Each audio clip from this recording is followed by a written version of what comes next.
Good Wednesday evening, everybody. Good Wednesday evening. Tonight is Wednesday, September the 1st, 2021, and welcome to another amazing edition of Dialogues with Doc.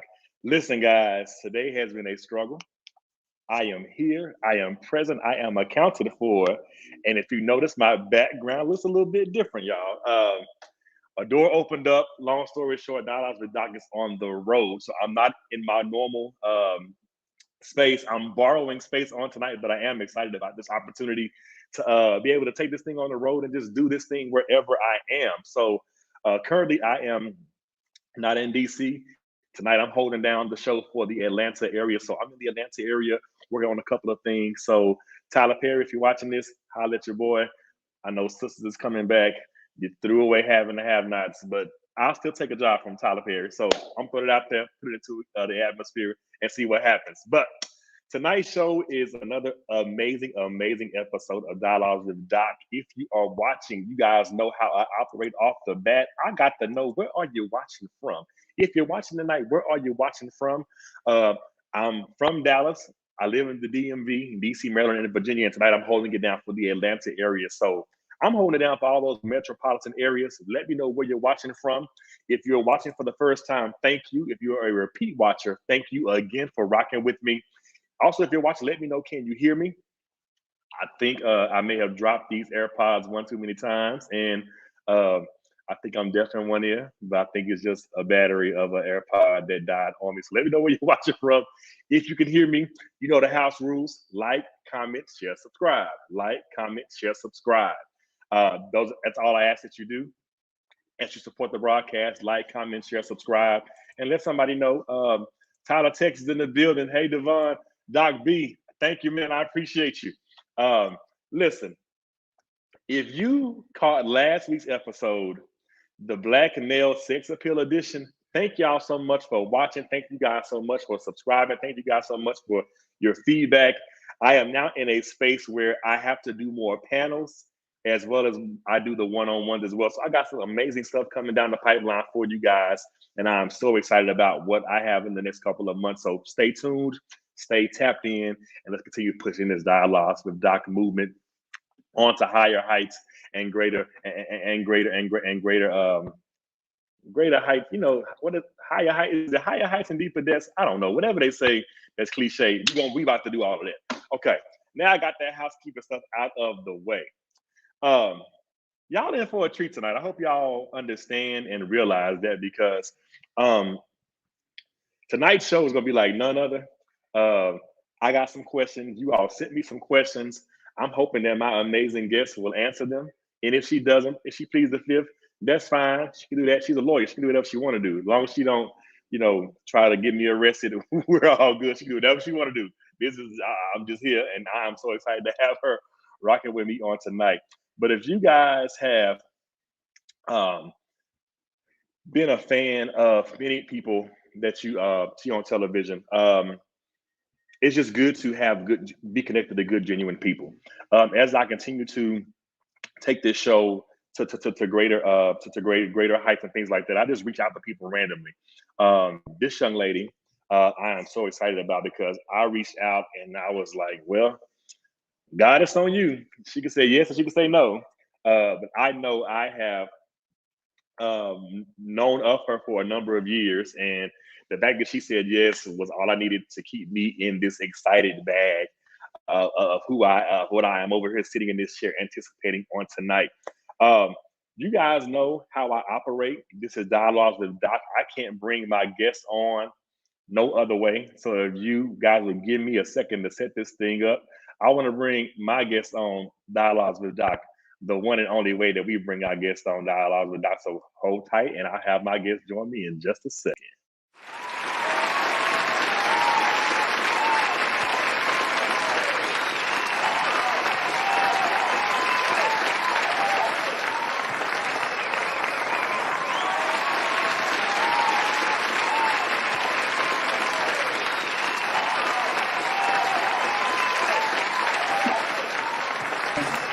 Thank you. You are too kind. Thank you. So listen, I have with me tonight, I'm just put V in front of her name. Furonda, America's Next Top Model. My sister Furonda, how are you doing tonight? I am well. I am well. Thank God that I'm here. I heard your introduction. I was like, ooh, we're having similar days because the struggle is real. Listen, for me, the struggle has been real because I'm an administrator in a school. This is the second week of school, and what's the rule? Everything that can go wrong will go wrong. So these first 2 weeks of school, being back in the face-to-face scheme and having this happen and that happen, and you're doing this in the midst of COVID, I'm tired already. But I'm gonna keep pushing to get to the end of the finish line and just continue to help ensure that my students have a successful school year, because I'm sick of Zoom and I'm sick of Google Meets and I'm sick of doing virtual everything. So I just want to keep them safe, keep myself safe, and just keep this thing moving. How about your day? How's your day been? My day has been it's been fantastic actually. We are all challenged because of COVID-19 and the current state of affairs, but the blessings have been so bountiful. It's almost like, goodness, Lord, can I want to be able to handle all of the blessings that Bring it you're to sending us. my way. And so I am I had prayers of increase. And so I when they what do they say when you if you pray to eat, then don't complain about what's in your plate or something On like your that. plate. I Yeah. I, I prayed to eat, and I can't complain about it being too much on my plate. No, I'm with you. Like, some days you have to sit back and reflect. Like, you know what, God, I asked for this though. Sometimes it's like I can't even complain, because you know what, you gave me exactly what I asked for. I'm gonna take it. I'm gonna let the manifestation come on through here, and just be grateful, as my grandmother would say. Absolutely. I say that quite often to myself. You know what? This is the life that I chose. This is it. Thanks for joining, JoJo. Yo, this is the bomb match tonight, y'all. I want y'all to understand. Um, this young lady on the other end of the screen sharing the virtual space with me. Um, you hear it's something about a name. You hear Tyra, you hear Giselle, you hear Janice, and when you hear Furonda, that's just a name, a one name that you will remember when you hear it. So when you hear Furonda, it's just a name you don't forget. It's a name that you will always remember, you always refer back to. So thank you for just sharing the space with me tonight. Not even just on a top model perspective, but just when you hear somebody's name, that's a name you'll never forget. So whether it's top model, whether it's practicing law, whether it's going to high school or grade school with you, Furonda is a name you just don't forget. So no, you're right there with the rest of them, where I'm unforgettable. I have the name to match. So what is it? What is it? What's the problem with it? What it is, what it do. So It is what it do. my aunt Pat named me Furonda. Shout out to her. Shout out to my mama for letting her. I'm the only Furonda that I have ever met in life, and so I'm excited to have such a unique name. Now, totally off the records. I didn't even think about this before now.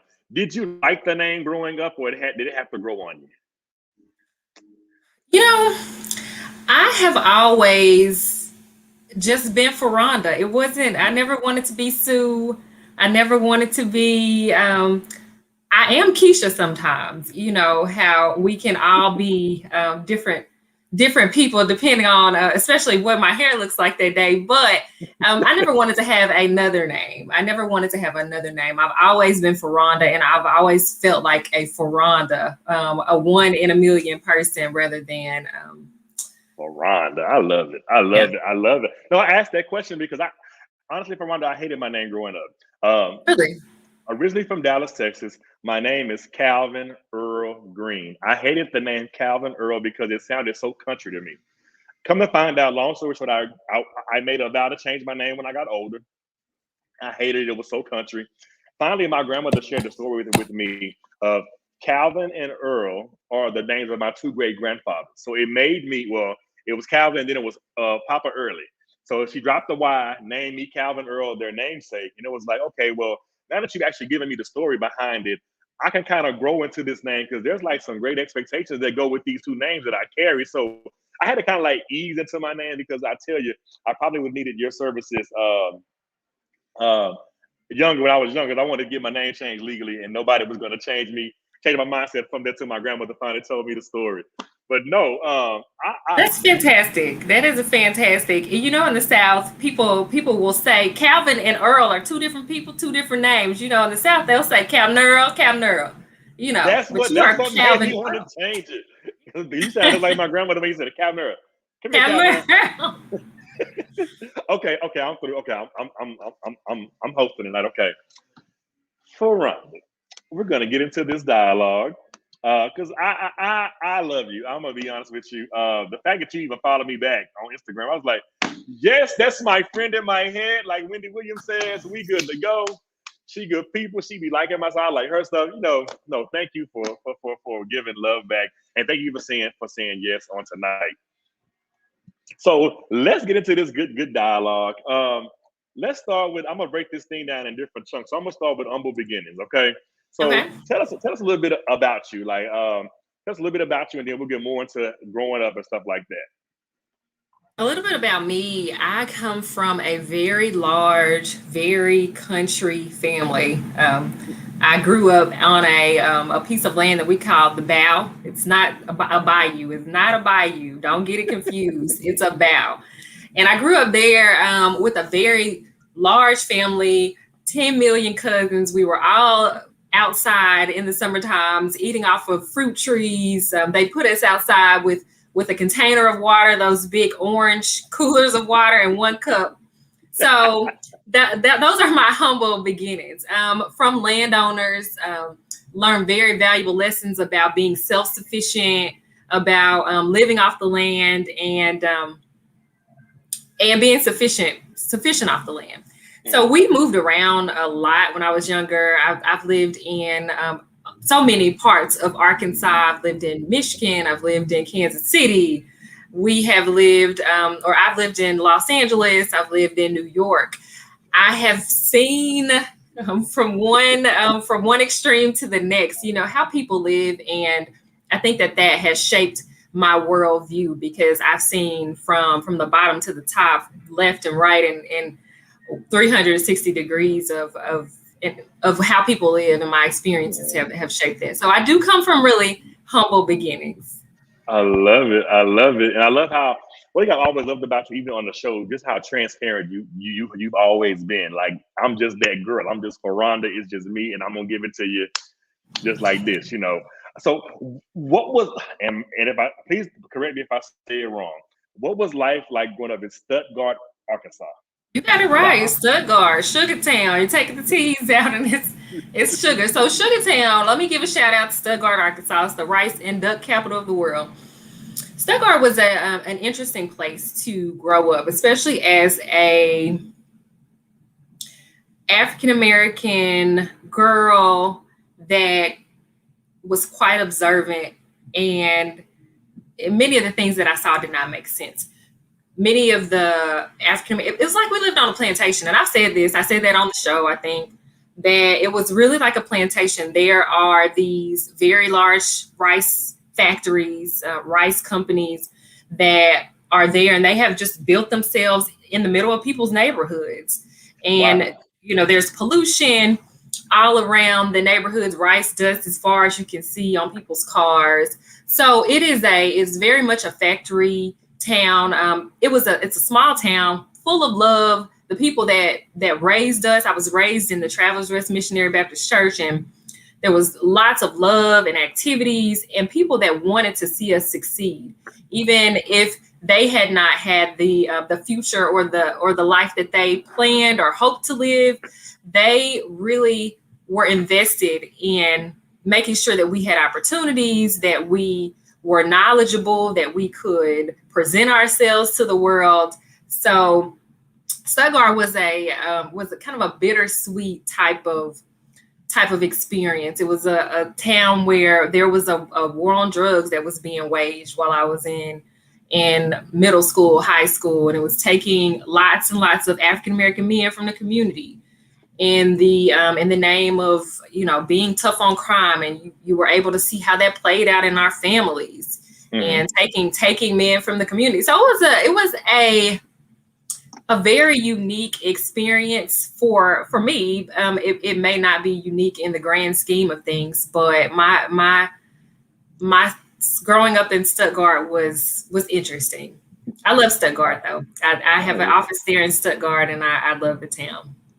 I love it. JoJo says, "Speak on the sugar town." Thanks for putting this together, Joe. And Furonda, I promise you, I'm not being rude over here. I'm always taking show notes, jotting down stuff. It's just the educator in me. I want to go back to something you said about growing up in the church, and that's key because I love when the generation always pushes the next one to go further. Like you said, you know, it was the village mentality. The village mentality was alive and well in Stuttgart. It's like even if your mom or dad may not have been around, Miss Janie down the street could say something to you if you were acting out of line, if you were in church doing something wrong. That whole village took a village to raise a child thing was huge when we grew up. We don't see that as much now, and you know it's very disheartening in some instances where you can't say to a young man, "Don't speak to your mother like that in public," because you know we would get backhanded or something like that. But we don't have that type of village mentality anymore with the world that we live in. You said you were in the church, so I have to ask, what did you not do in the church growing up? Listen, we were church kids real. Like when I was younger, it was real deal. Like people play with the church and all that now, but you didn't curse on church ground. You didn't lie on church ground. Like if you were gonna tell a lie, you step out in the street and you tell your lie, and then you come back up on church ground. We didn't eat in the church.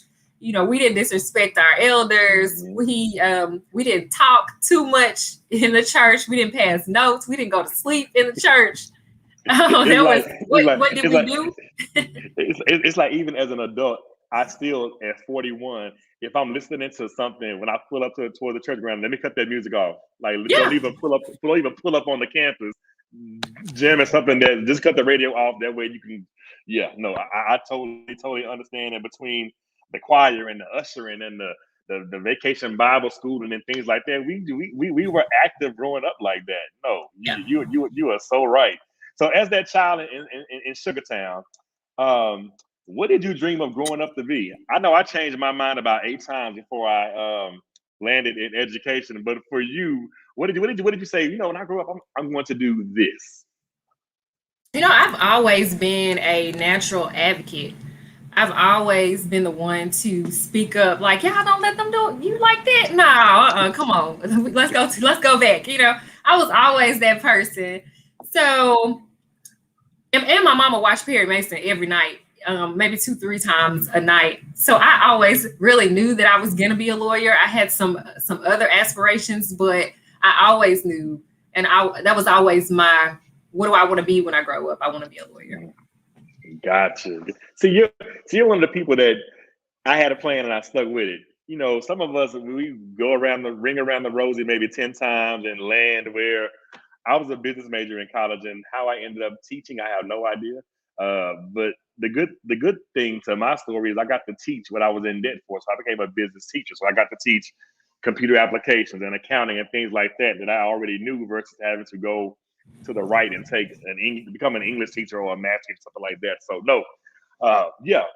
Now let's go here. Going up in Stuttgart, Sugartown, and you obviously wanted to be a lawyer, and you ended up for college. I remember I just lost my my train of thought. I went to the University of Arkansas, the University of Arkansas, at Fayetteville. The Razorbacks. Yes. They wouldn't let me in. Really? Well, I came for campus because they did for the grad school for the the minority grad school weekend, presidential graduate students weekend. Enjoyed it, but they didn't want to let your boy in. but for you, how would you describe that college experience at the University of Arkansas Fayetteville? My college experience was probably the most pivotal time in my life. I grown up in a series of small towns, and going to the University of Arkansas, that was the first time that I've ever been around so many diverse people. The um the campus was just one of the largest that I had It's visited. beautiful, It's a beautiful beautiful campus. campus. It was just a great feel when I went there. They rolled out the red carpet for us. They brought my mother, my little sister, and myself there for the weekend, and I stayed in the dorm, and they stayed in the hotel, and they had these series of activities that were planned for us that weekend, and that was the only school that did that for me. Because academics, not many people are recruiting you for Mhm. academics, and they That's right. actively recruited me, and that's where I went. It was a really great experience. It was a learning experience. I learned so much about myself. One thing about Fayetteville is it was like being on an island, especially for an African American. When I got to Fayetteville, we didn't have BET, and I had grown up my whole life with BET. That was like, what? No BET. What? Yes, No. that's the environment that we were in. There was no like urban radio station. There was no place that you could go if you wanted to see other African Americans, that you could go just on a random night of the week, and you know that you would see another or more African Americans there. So that was the atmosphere. I spent a lot of time by myself there, just learning about what did I want to do, where did I want to go. I started modeling when I was in Fayetteville as well. See, that's why they wouldn't let me in because you said no BET. They knew. They said no, we can't let that boy in because he's a little bit too urban for us. No, I'm kidding. No, I love how you uh, capped that off because even when I did my graduate school visit, those were some of the same sentiments that some of the black graduate students share with us as a high school as a college seniors getting ready to graduate and considering coming to University of Arkansas Fayetteville for grad school. They were just saying how you know it really is a place where you can come, you can focus, you come here to get what you need to get done, and you keep moving. This is just a educational pass through for you to get to the next phase. However, when you come here, you have to find different ways to keep yourself busy because it's not that many of us that actually come here. But when those that do come here, we are connected, we are powerful, we have our own cohort to help keep each other accountable and help each other survive. So no, thank you for sharing that. So you talk about um, this modeling thing. I'm gonna go into to my next page of the dialogue, which is the top model piece. Um, I really, really, really love your backstory, and what I mean by that is you're in a whole different sorority from other individuals in the reality TV world. Meaning, you are college educated and degree. Most other people that get into this world don't the reality TV world don't have that backing behind them. And I think it was 15 years ago, yeah, like 15 years ago when you became a household name. Let me just go ahead and throw it out there and say what it is. That was like Cycle 6, like 2005, I believe. This confident young woman, college degree, walks onto this panel and kills it. Like, I'm Furonda, I'm that girl. It is what it is, and it's gonna be what it's gonna be. You need to pick me. And they took you to a house with 30 other females that some shouldn't have been there, but you went on through and did your thing.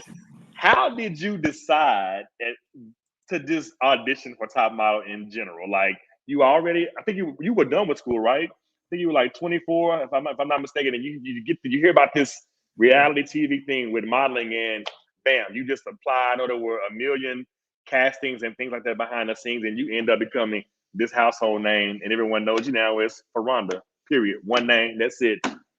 It is what it is. So, it was really by chance that I actually auditioned for the show. I knew that they had come to town, and I knew that they were going to come to town. And hi, cousin, that's my cousin Lauren. I knew that they were going to come to town, but I wasn't really excited about going. And my cousin Jessica. Okay, I'm gonna stop shouting people out. But No, you're fine. You're fine. Hey, family, we in the building. Come on. my family is here representing. I'm too excited. So my cousin Michael Brasfield, as a matter of fact, he kept calling me. I think he called me 2 years in a row. He's like, "Hey, they're down at the Metroplex. You need to go and audition." I was like, "Oh, okay, I'm gonna do it. I didn't do it that year, and I think he called me the next year. He's like, "They're gonna be at the Metroplex again. You gotta go." And I went there, and the craziest story. It's the craziest story because I auditioned for cycle 2 or maybe 3, possibly, and they had the tapes in an old back closet or something that they were gonna throw away. And there was a PA that went back through the tapes, and he found my tape. He found my application. I did not have any of my numbers that I listed on the application. All of those were disconnected. They called my friend Tabitha Lee, and she was able to, they called her and said, "Hey, we're trying to get in touch with Furonda. Can we have her number?" She's like, "You're from Top Model? Oh, okay. Well, give me your number, and I'll give it to her." Come on, Tabitha. That's a real friend. Hold it down. Hold it down. And I called them back, and it was legit. They wanted me to go out and audition in Kansas City. I went to Kansas City and did the audition. And my mindset the whole time, I just knew that it was for me. I just knew that it was mine. And I just walked in that the entire time. I just thinking back on it was like, I just knew I was going to be on the show. I just knew I was going to be on the show. I knew that this is what God had for me. I love it, and it's crazy because you were on the show. Well, let's just go back. The show was groundbreaking on its own, just by having Tyra attached to it. And then I love how she gave exposure to so many African American young ladies coming up that, yeah, I'm this girl, but you have exactly what I had and still have to do the exact same thing. So it was groundbreaking in that regard. And it just continued to soar to even greater audiences and even becoming worldwide. And they put different countries and stuff on it. So to be a part of that foundation is huge. And then when you think about it, you guys were setting the bar high even then. And I wanted to ask you because I know you don't sugarcoat anything. You just tell it like it is. It is what it is. It's gonna be what it's gonna be. For Top Model, how real is it? The stuff now you can tell is scripted. I never got that from any season, especially yours. I could see you. I could just, cause honestly, I had to go back and rewatch it for like the last 3 weeks before I said I want to go back and just get refreshed because thank God for the Fire Stick to be able to pull it back up. And I was like, yo, these young ladies were doing the thing, and it was genuine. It was authentic. It wasn't coerced. It wasn't thrown together and edited and chopped up like it some stuff can be now. But when you look back in and reflect, how real was that for you? It was real. No one ever gave me a script. They never told me what to say or to do, but it is reality TV. So they know how to elicit specific reactions. Mm-hmm. They know how to introduce lots of alcohol into a situation, mm-hmm. how to introduce lots of anxiety about you want to be on top and who's going to get eliminated. They woke us up really early every morning to go out to these sets that we waited all day for them to do whatever they were going to do. I don't know what they were doing. They had us in a holding room with us. So we were isolated most of the time. Any of your family, or if you had a boyfriend or something of that nature, boyfriend or girlfriend, then you had to have them to sign these non-disclosure agreements and confidentiality agreements. So it was limited to who you could talk to. We didn't have any television. So it was like a perfect storm of frenzy and crazy and anxiety, no family, no friends. And then you've got a camera in your face. 24 hours a day. You got a mic on. The only time that you can take the camera leaves is when you are going in the bathroom. And and if there are two of you in the bathroom, the camera is coming in. So make sure you cover up. And the only time that you took your mic off is when you got ready to go to bed. And then when you woke up immediately, they were there to re-mic you. So it was real.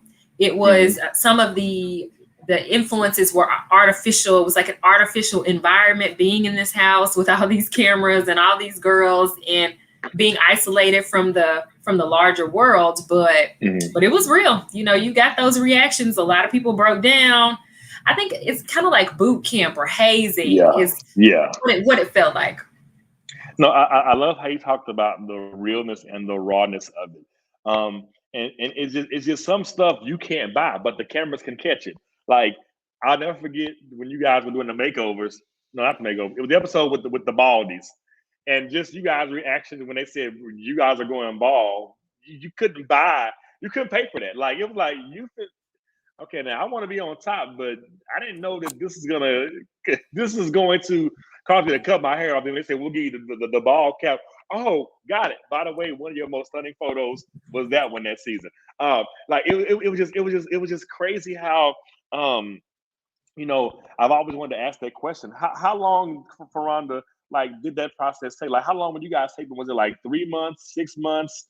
Because you said you totally isolated. It's like Big Brother, like they isolate you from your family. You have no communication, no phones, no emails, no computers, no television. For you, how long was that time frame, if you recall? I feel like we were gone about 3 months. We started right after Hurricane Katrina, and it's so ironic that that there's another storm that has hit.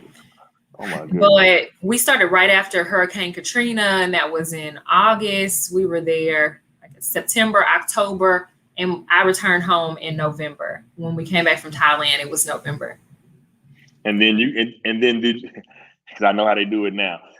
Was it like a whole year before the actual season aired, or I think they were doing them pretty quickly, like unlike now in reality TV where they'll tape it and you'll see it 9 months later. So our show aired around March, April that year. I remember like watching an episode on my birthday, I believe. Shout out to Tyra Banks. Shout out to Miss Rochelle Moore. I love it. I'm gonna go here because I want to know. Are you still in contact with any did you make any genuine connections on your season, and do you still talk to any of those ladies? Sure. The person that I talk to the most is probably Joni, and I saw her today on your post. Yep. I talk to Joni more than anybody. I talk to Molly Sue. I've talked to Nina. I follow Danielle on Instagram.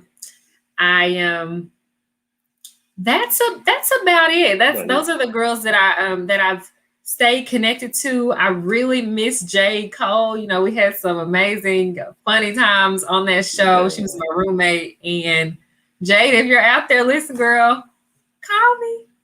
Jade, come on, Jade. No, you talk about the realness and the rawness of the show. I really loved how the sisters held it down. Like, you know, they try to put Black women together and it's a ball of confusion. No, you all were all great in your own right. And it wasn't like, from what I saw on the camera, there was really not really any, it was with issues with the other girls, but it wasn't really like, you know what I'm saying, like with y'all. Like, y'all were just like chill, like, hey girl, I got, you know what I mean? Like there wasn't a huge level of cattiness displayed amongst you all. So shout out to you all for holding it down like that. Like, they probably wanted to, okay, we're gonna cast all these young ladies together that's African American. It's gonna be a train wreck. And like, we're not gonna embarrass ourselves and our parents on this show, and we gonna hold it down and do what we gotta do. And one of us gonna come out of here on top. One of us is gonna come out on top. I really appreciate our season and the girls, all of the girls that were on our season. It was just a lot of fun. I think if you would characterize season 6, it was a lot of fun and shenanigans. It wasn't a lot of drama. It was just fun. Now you go to Thailand. This show is airing. You come back. I'm still Furonda. I'm the home girl. I'm just chill. I'm cooling. I'm gonna be me. But something happened. What was life like for you immediately after? Now people are recognizing you. Social media wasn't as huge back then as it is now. What was the experience like for you? Okay, I'm going back home, and I'm going back just to my hometown or wherever I'm living at now, just to do it. People recognize me out the gate. Yeah, life after top model was it was surreal. It was it was it was hard to manage. It was really hard to manage. It's hard to manage going from almost obscurity to everyone knowing your face, everyone knowing your name, everyone feeling like they know you because they've watched you for so many weeks on the show, they've seen your quirks. That was really a difficult thing for me. I'm an introvert. Mm-hmm. And so interacting with people is I can do it, but it just takes something out of me where I just need to recharge. If I don't have to, I don't want Right. to. And it was a situation where you weren't being paid, but you were needing to be on, Mm-hmm. and there were consequences for not being on. Like if you can't really just leave your house and just run out to go get coffee.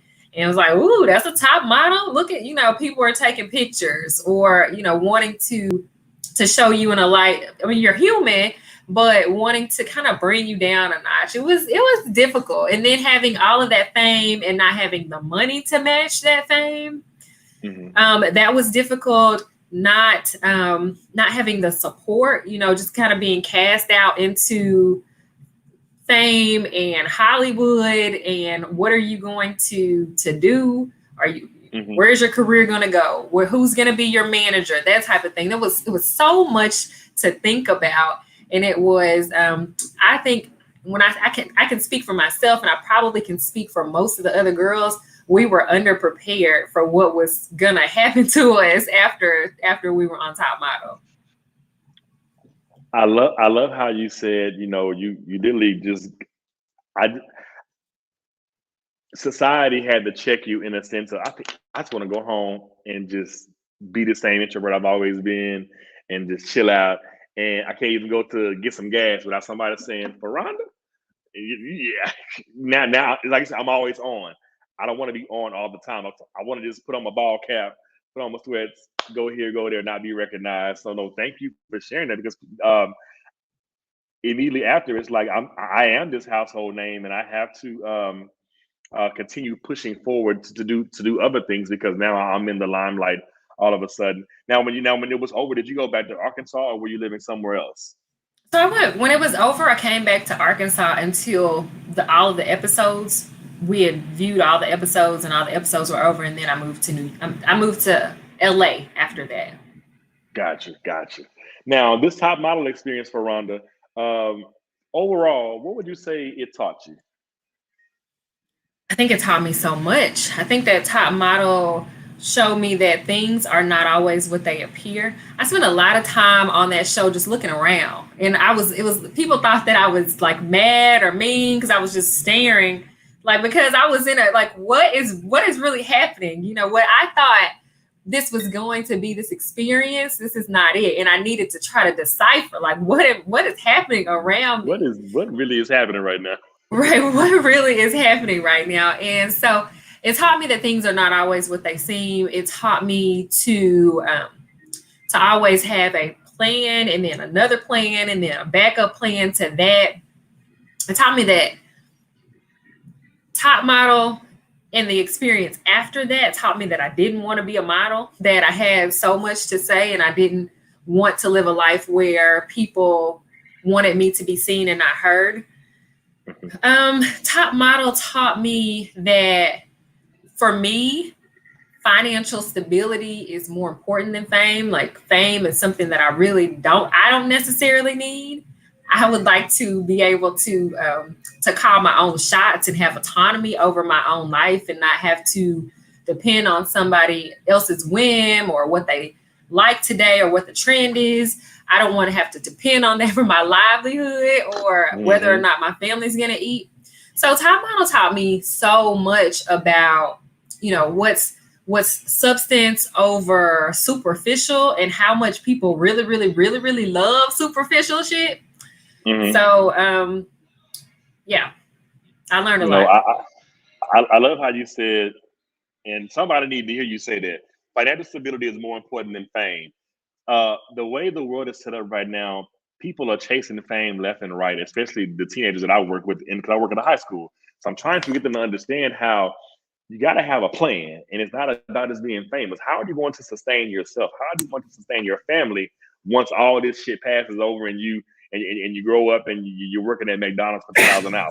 How are you? Bless you. How are you going to maneuver and go through life in general chasing fame? You can't chase fame. Now, financial stability, you definitely can, because people always say you need at least 7 streams of income to be able to do what you want to do. So, no, thank you for sharing that tidbit.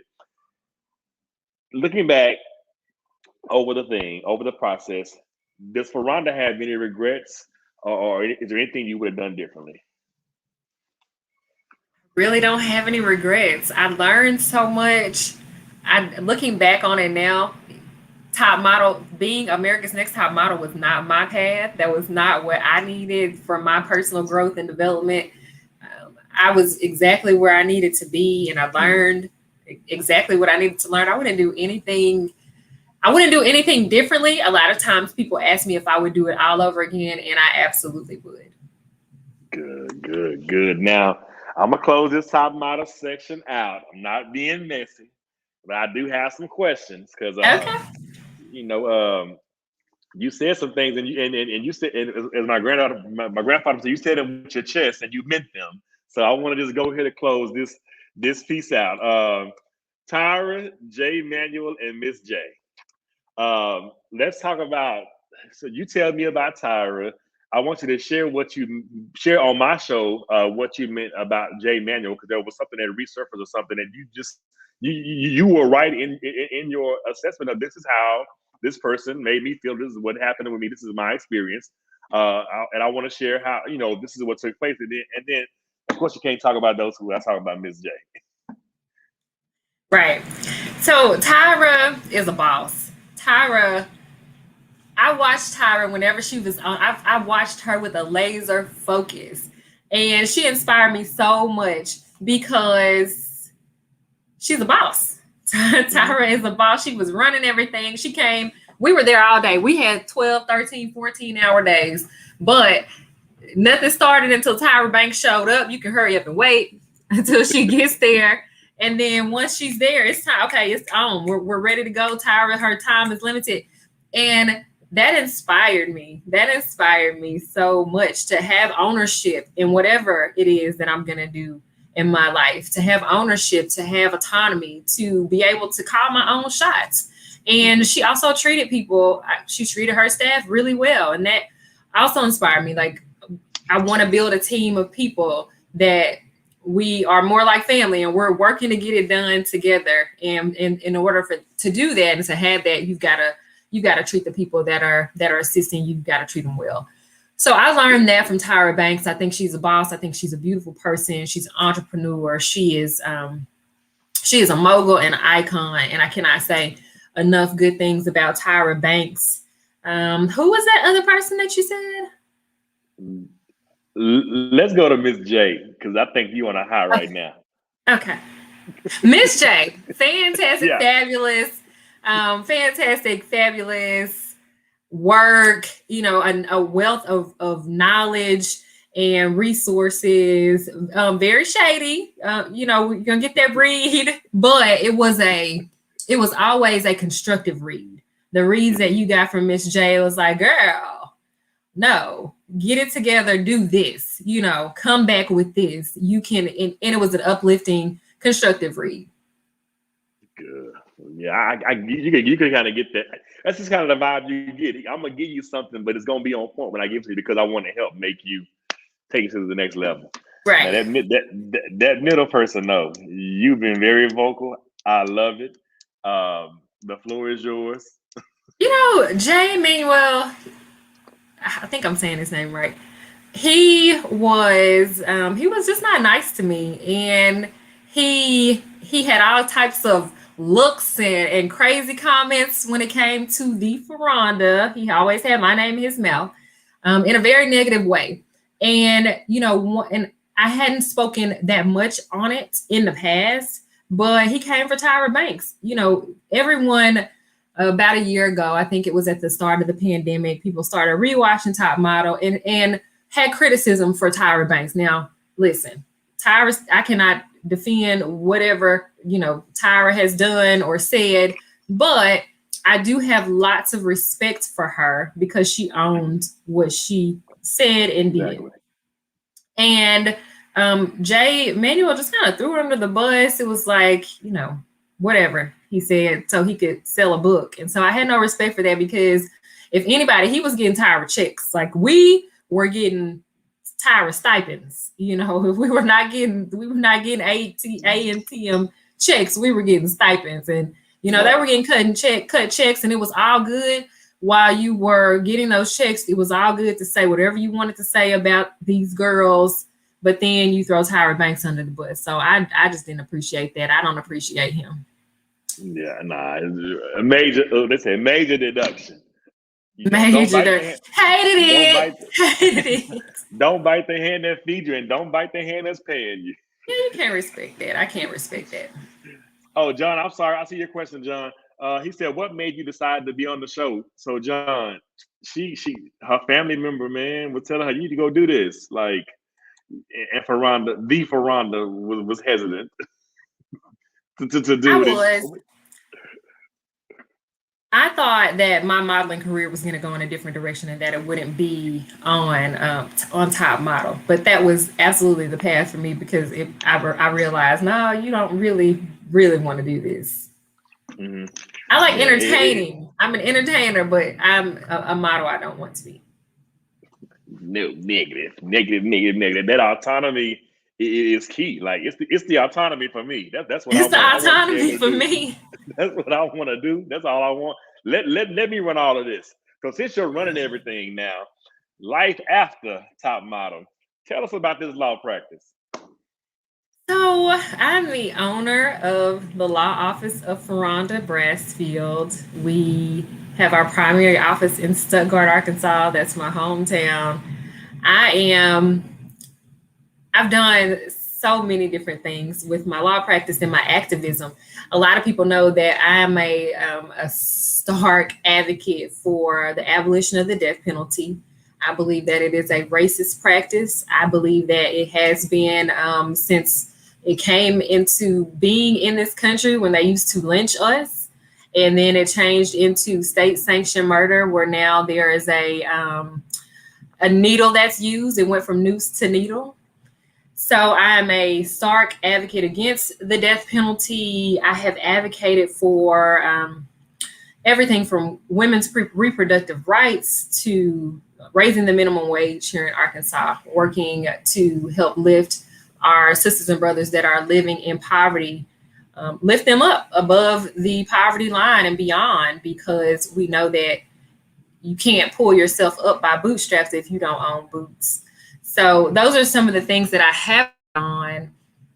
And as an attorney, I've done all types of criminal cases, and I've done family law. Right now, our practice has vamped towards bankruptcy, because there is a pandemic going on right now, and a lot of people are having difficulties paying their bills. People are out of work, and people are getting sick and having additional doctor bills and time off of work because they've been pushed back out into to the labor force, or they just contracted COVID, however they contracted it. But we're doing a lot more bankruptcy now and focusing on helping people relieve debt that they've got. And I think that right now, that's the best, especially during this pandemic, that's the best use of my legal expertise. I love it. It's like I started here, but these are other areas of specialty that I'm going into. And I was going to post that question, but you started answering it. I was going to ask what areas of law are your specialty, but I'm gonna. But can I say one more thing? Yeah, you can. You sure can. I've got to say that that one of the reasons that I decided to make that change is because especially within our criminal legal system, we've got to change systems. Like we can go, I can take another person up to the same system and say, okay, can we get justice today? I can do that, over and over again, but we won't get real change until we change systems. And so working on policy issues, I will always be dedicated to doing that. But coming up, case by case, I'm a little worn on that. Mm-hmm. Now, when you look at the areas of specialty, because you just shared them, which one's your favorite, or do you just like all of them equally? Because the ones that you just shared, um, you're going in so many different areas where you're like, listen, I want to help the people. I'm doing this. I'm doing this. I'm doing this. But what's Furonda's favorite one to? This is the one. Like this is the one on the one and the two. This is the one that I just love the most. Listen, it just depends on what you say about love. Like I can go to when I go to the courtroom and I present a case, I'm coming with it. I'm going to come all the way with it. It's going to be difficult for you to out argue, out talk, out fact me, out evidence me. So I enjoy doing that. I enjoy that feeling. I do not enjoy the other things about courtrooms and all of Mm-hmm. that sometimes. And so I really enjoy litigating. I do enjoy doing that. I enjoy talking my stuff and being able to come away with a win for my client. I really enjoy that, and I can do that in different ways in civil cases. But I really have been enjoying bankruptcy. I really have. I've been enjoying having people that I can file a Chapter 7 for them and eliminate their debt in the way that relieves the stress on a family. I really really enjoy that. You just messed me all the way up. Um, with this bankruptcy thing. No, in a good way though. Because it's crazy because people have incurred so much debt because of this damn pandemic that it's like, is there a way out for me? Is there a pot of gold at the end of the rainbow? Yes, there is. It's bankruptcy, but you gave me chapter so it's 7 and 13. Can you share for someone who may be watching who's not knowledgeable? Grandma always said the Bible said people suffer because of lack of knowledge. What's the difference between chapter 7 and chapter 13 for somebody that may be watching? So, Chapter 7 bankruptcy is where you basically eliminate your debt. You erase the debt. You erase medical bills. You can erase unsecured debt like credit card debt. If you've got store cards, you've got something that's not secured by an item. If you've got a car that is secured by your loan, your car loan is secured by the car. So you have to make an arrangement to say, I'm going to actually pay for this car, or you can surrender the car. Now, a lot of times people have homes that they're trying to hold on to. I mean, of course, the house was securing the mortgage.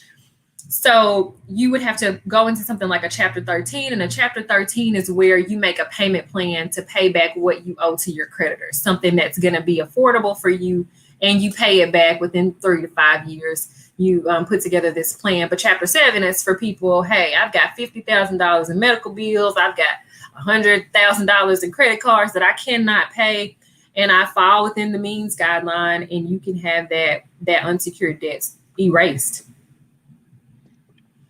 Now she just gave y'all a whole lesson in the difference between chapter 7 and chapter 13 for free. You ain't gonna get this on no other show but Dialogues with Doc. And she only did it because I asked her, because I need to know myself, because I'm still trying to figure out. My question that needs to be answered is, why the hell student loans not on either one of these? I think that's everybody's question, but there have been some recent changes about the student loans, and folks with disabilities have gotten some further relief. People that have gone to these private colleges that Mhm. are now defunct, some of those people have Right. been able to get some additional relief as well. Now, Furonda, you're doing some major things. Rochelle, listen. I need to know about these loans because this doctorate wasn't cheap. I'm trying to get them really. uh, you're this. You're like the Annalise Keating in real life, doing your thing in the courtroom. How important is diversity and inclusion in this law profession? Many people don't want to talk about it, but it exists. It's very important. Oh, wait a minute. Come on, Esquire, counselor, how Oh, important is this? OMG, representation matters. Representation matters. And that's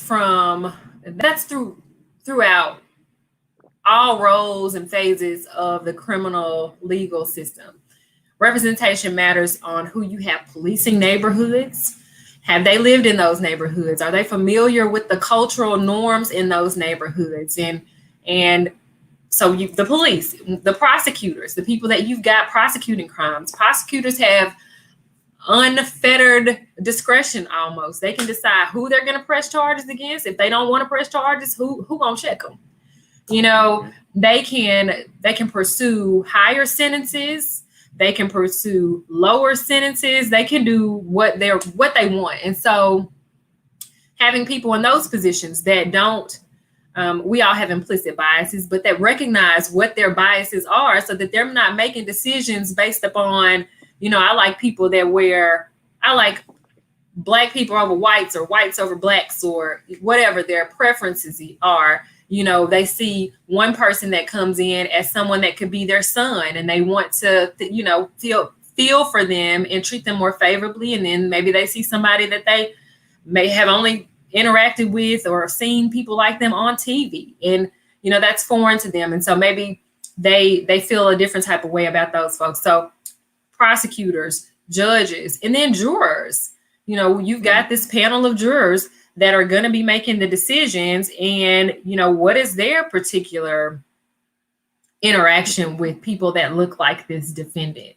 So representation matters. We have to have diversity in our criminal legal system. And if we don't have diversity in our criminal legal system, then the door is wide open for discrimination and disparate treatment. Here in the state of Arkansas, African Americans are over 2 times more likely to receive the death penalty for a capital crime. You got two different people that are a white person and a black person that are both charged with the capital crime. That black person is over 2 times more likely to receive the death penalty. And then the white person is more likely to receive the more lenient sentence. And so that's racist. Mm-hmm. Exactly. What they say, purred. It's racist across the board, period. Like there's no other way there's no other way to put it. There's no other way to say it. It is what it is. It's going to be what it's going to be. Oh, I see you, John. Furonda, he's going back to chapter 7 and 13 are both damaging to your credit score. Not as damaging as continuing to have bills that you're not paying and having people to come repossess stuff and all of that. So I think bankruptcy is absolutely the route. If you can't pay your bills, then you need to seek. And it's written into the U.S. Code. It is a protection that's available for all citizens to take advantage of so that people won't be overcome with debt. Mm-hmm. And so I don't know how to act because I've never had a lawyer on my show before. And this question just popped up out of the blue, so I don't have it preloaded. But I wanted to know your take on the legal system as it relates to the George Floyd and the Botham Jean rulings, because George Floyd is national. Botham Jean, I know about that whole case being from Dallas when Amber Geiger walked into his apartment unannounced and shot and killed him. But from your perspective, give me Furonda's take on it. Like, let's go there. Keep hitting me with these hard questions, but I'm gonna give you the straight answer. And that's one of my frustrations with the criminal legal system, and why one of the reasons why I revamped my practice is because Black and white people are treated differently by the system. It just is what it is. Anybody that would say differently, I would say how sway. Black people and white people are treated differently in the criminal legal system, and there's an opportunity for that at almost every step. Those different steps and stages that I just named, because we live in a racist country. Mm-hmm. Our country was built on oppression and slavery and the oppression of African Americans. It is what it is. I wish it wasn't that way. I wish that I could say with all confidence that I'm equal to my white counterpart, but that is just not true in this country. If it had been, I'll give you a prime example. If it had been me, you, and all of our cousins that ran up into the Capitol on January 6th, it would have been a different story. Like they're even debating now whether or not it was some tourism or, it just got out of hand. It was, don't worry about it. It was an insurrection. It was an insurrection. It was an attempt to overthrow the United States government. If we had done that, if it had been African American people, it would have been no question about it. But our country is designed and our systems are built to favor and uphold white supremacy. And it's not okay, but it is real. And that's what I think about our criminal legal system. That's what I think about our country as a whole. I wish it wasn't that way, and I hope for better. I hope that someday it won't be that way, but right now it is. And it has been historically. I didn't do it. I didn't create the system. Don't y'all be mad at me. He asked me the question. I tried to answer the man. John, you're right, John. It's a whole mess. It is definitely a mess. So, from what I want to go back here, I didn't get to ask you this. Are you licensed in any other states or just Arkansas? I'm only licensed in Arkansas. Okay, for now, y'all. For now. Just pay attention. Just stay in touch. Stay in touch. Keep your eye on her because she's. Told y'all from top model to top lawyer. Just be patient. It's coming. Like coming to a Texas near you. Coming to a Texas near you because listen, we got to get Governor Hot Wheels out of there. Let's go here. Let's lighten it up a little bit. 3 character traits that describe Furonda. Just we talked about some heavy stuff with everything that we talked about, but let's just three. These 3 words or these 3 traits. This is the Furonda. No questions asked. Unapologetically. Okay. I am funny. Like I make myself laugh all the time. And I probably could be a comedian, but I'm funny. I am real. You're just this is what you see is what you get. Absent some makeup and maybe a wig. It's all gonna be real. What you get from me. And then the 3rd word, funny, real. I'm just fabulous. I've got to say, I'm always dancing, always trying to keep a good vibe going, trying to uplift the mood and the people around me. I'm fabulous in that regard. That's the fabulous Furonda. Nothing's changed since 15, 16 years ago. Still the Furonda. I love it. John, thank you. He's going to recommend his family in El Dorado to you. Yes, John, send them right on over. Please do. Please do. Please send them her way. No, I love it. So, Furonda, we're done. I got one last question for you. It's very light. It's very show ending-ish. But what's next for you? How can the people keep up with you? How can they contact you? What do you got coming down the pipeline? I don't know why I'm sensing a book of some sorts that you probably will do in the future, or some type of, I don't know. What you got? What you got coming down that you can share? Because I didn't sign the NDA for tonight. Okay, well, I am writing a book. I am in the process of writing a book with AJ Joyner. He has a platform called Blooksy. If any of you aspiring writers need some assistance with writing a book, you definitely want to look up AJ Joyner. Blooksy is an app that you can get from the Google. You can just Google it and get it on your whatever your platform is. It actually it's a transcriptionist, so you can actually talk your book out and it writes it out for you. So it's so cool. He shows you how to outline and put it together. So a book for me, legal education for me. I am working to educate mostly young people about the laws and about how the law works so that they don't come in contact with the legal justice system or criminal legal system, and they don't know what to expect. I'm going to continue to uplift. I'm going to continue to work on the death penalty and That is one of my goals, is to abolish the death penalty in the United States. Working on a Noose to Needle project. You guys can find that on Instagram. You can find that on Facebook. Please like Noose to Needle. And it's just basically talking about the history of the death penalty, from racial terror lynching, the noose, to where we are now, which is our lethal injections, and it's the needle, noose to needle. So that is the. I'm sorry, what? Is it NOOSETO needle? Yes, noose to needle. Working on that project and just continuing to let God lead me. I just like the top model thing, that was not something that I had planned for myself necessarily. Mm-hmm. And God is always ordering my steps, and I just move my feet. So there's no telling where I might end up. I'm waiting on you to tell me one day, Doc, I'm a professor. I'm a legal professor on this campus.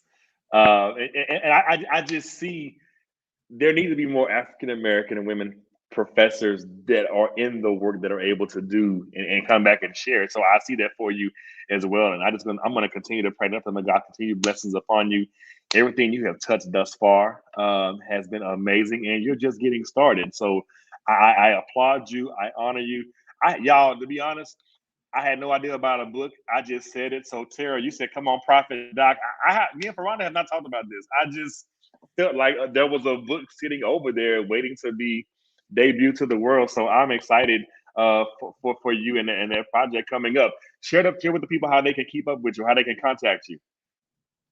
You guys can contact me on all platforms at Furonda, on Instagram, at The Real Furonda on Twitter, Furonda Brassfield on Facebook, and the Law Office of Furonda Brassfield at our website and our Facebook as well.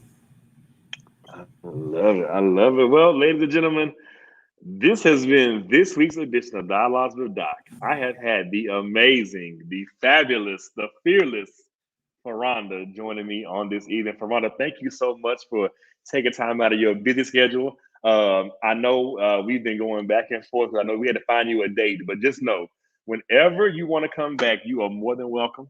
You are always welcome. We're family. You're a part of my family. When the book drops, let me know.